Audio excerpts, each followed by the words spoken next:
Hello, this is Troy with the Noble Grafted In Middle position. So what I'm trying to show is that the New Testament didn't exist when the authors were preaching. So when Jesus, Paul, Peter, the apostles, the early church, they didn't have the New Testament. It didn't exist. So every time the New Testament uses the word scripture or it is written or whatever, any way they have to refer to the scriptures, they're always, without exception, talking about the Pentateuch, the history books, the poetry books, and the prophets.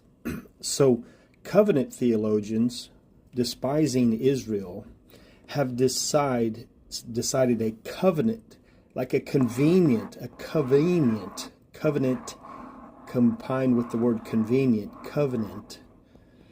convenient way to get rid of Israel by just saying they've replaced Israel. So all these books have been replaced by the Gentile church. So the Jewish synagogue and Yeshua have been replaced by the Greek Jesus and the church. And there's a covenant that has replaced the covenants, plural, that are listed here in Jesus. In essence, they're teaching Jesus is the new Israel.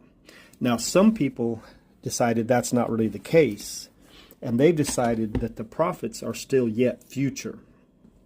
Now, this is the church, and the prophets are tied directly to the law. So the prophets, here's the law.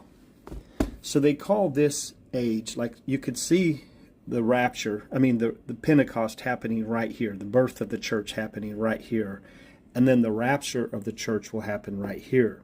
Because the church wasn't here for the age of law, and it won't be here when the law is returned. So what they do is separate the church from Israel.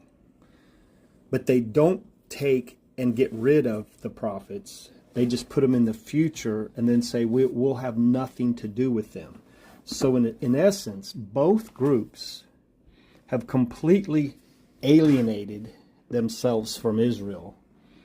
Both groups continue to be strangers to the covenants of promise because they're alienated from the commonwealth of Israel. This is the problem.